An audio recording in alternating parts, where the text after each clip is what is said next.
Hi friends, it's Carrie. Welcome back to my channel. Hope y'all having a great week. Today I'm going to be doing a card for you guys using this Concord and 9th stamp set Bloom Fill In, as well as the coordinating die set. And I thought I would create essentially two cards. I am going to just showing you one of them, start to finish here. But I'm going to be doing two different backgrounds, but all in the same color palette. So first off, I'm going to put my stamp inside my Misty stamping tool here because this is a big stamp and I want to make sure that I'm going to get a good impression. First, because it is obviously a big stamp, and two, it's got a big surface area. So it's just better if you do have a stamping tool to do this in that with. I am going to be using some Distress Oxide inks to do my backgrounds because they're such beautiful, vibrant colors. And I thought it would be different than just using regular dye ink. And I just love this wilted violet color. It's just so pretty. So I thought I would go ahead and stamp this down a couple of times. Make sure I get a really good, full, crisp image and impression.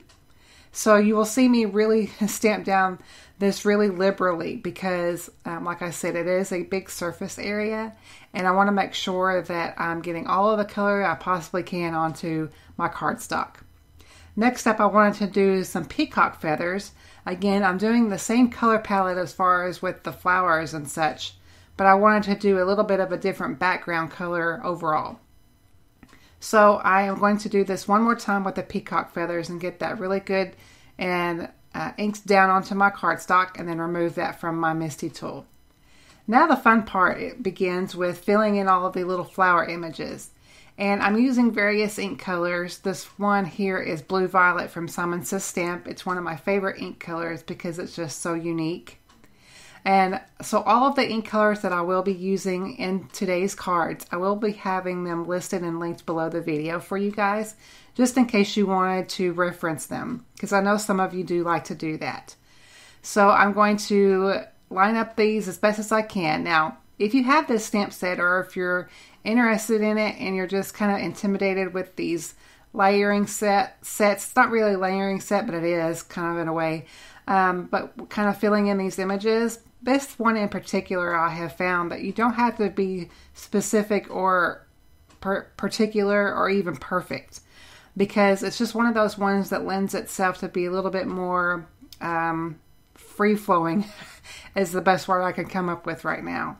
But if you do get outside, if you don't line it up perfectly, it's not a big deal because it really does lend itself to give it a really artistic feel and kind of like a little bit of a watercolory look, if you will.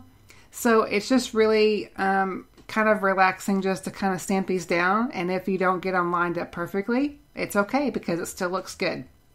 So I'm going to add just a little bit of pops of color here and there on some of these flowers. And I really thought that all of these colors looked really nice together. I was trying to think of colors that would look really great with this vibrant purple color. And so that's how I didn't really have this, ink colors in mind or anything. I just kind of just pulled them out as I went along. So I finished up all the stamping there. And I did cut that on the video just so I could save time to show you the rest of the card tutorial. But I did, off camera, cut this down with a die from Mama Elephant, which is a die set that I hadn't used, and I've had it for about, I'd say 2 years. And I'd never used it before until today. So I am going to do, essentially what I'm going to be doing is a die cut inlay technique. I wanted see you've got that coordinating die there that will cut out that whole entire flower image there. But I wanted to also use this shape here, and I did it with the white cardstock. But I wanted to die cut this piece with that same die and do a die cut inlay. You can do this a couple of different ways, but what I did is that I just took the die cut the flower image as you saw there, and then I just held the white cardstock up to a light and just kind of lined up the die that way. Hope that makes sense. But you could probably, since I just die cut the white cardstock from the same die, you could probably die cut that whenever you do the flower all at the same time. but sometimes I just like to do things the hard way. And honestly, I really didn't have a plan. I just kind of was going by the seat of my pants here as I was creating this card. So I got around it by just holding that up to the light, and I could just easily line up the die that way. I'm just going to take some little bit of a micropar tape here and just kind of keep my die cut into place as I stamp down my sentiment. I'm taking this Hello sentiment from that same stamp set, and I'm using that blue violet ink to stamp down my little sentiment. And I'm so glad that they have a sentiment small enough for me to stamp down, because I didn't think I would have enough room for a sentiment, but thankfully I did. So I stamped that down. I think that really looks nice there. So now I'm going to kind of speed up the video just a little bit, and then all we're going to do is put all of our elements together. So I've got a piece of Gina K Designs cardstock here, and I'm just going to create my A2 size card base. Now I'm going to go ahead and add my sentiment little banner here, or sentiment piece. And I'm just going to take some Distress Collage Medium here. This is from Ranger. And it's becoming quickly one of my favorite adhesives. It's the same adhesive as the Multi-Matte Medium, but there are other reasons why it's just a little bit more easier to work with than the Distress or the Multi-Matte Medium. So I'm easily lining that die cut up around that where I die cut the flower out, as you can see there. Very easy, simple to do. And I'm going to go ahead and add this whole entire piece to my card base. But before I do that, I'm going to take my scissors and then cut off the excess on the side here, so I get that all flush. And then I'm going to take that whole entire piece and then add that to my card base. And you could pop this up for a little bit of extra dimension, but I wanted to keep it all flat. That's why I did the whole entire point of doing the die cut inlay technique. So I'm just taking some tape runner here and just going along this whole entire piece, making sure I get even the little pieces around the die cut area, making sure I get some adhesive on there too, because I don't want this coming up at all if I put this through the mail. So I'm also going to add some of that same liquid glue adhesive that I used before, and it's just going to fit just like a little puzzle piece, and that's what's so fun about this. And so I'm just going to add some glue around those little bitty areas and then just pop this right into place.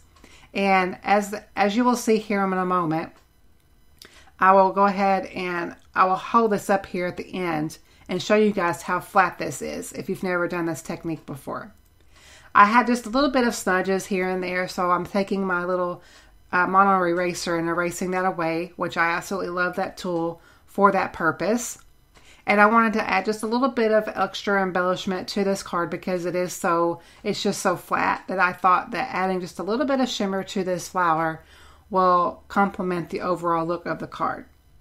So I'm just going to completely cover this one flower with shimmer. And then that will complete this one card here. And as I will show you guys, this is one continuous flat card. You can almost say it's a one layer. Obviously the die cut white piece is just a little bit, but it's really pretty flat all in all. But you see this close up how flat that is, and it's just so fun to look at, and it's just overall a good, cool effect. And so what I did with the other piece, you can see what I did here. I just die cut that same main die with some vellum. I embossed it with some rose gold ink from Fawn. And then I used there's some pieces that will allow you to cut some slits on the side, and I just put some ribbon through there, and it just gave it a really nice look to. I usually don't add ribbon to my cards, but I thought it would be fun for this particular one. So here's some close-up shots of the overall finished cards. I hope you enjoyed the tutorial, guys. Thank you so much for watching. If you haven't subscribed to my channel, I'd love to have you to subscribe. And again, all the supplies are listed and linked below the video. Thank you guys so much for watching, and I will catch you on my next video.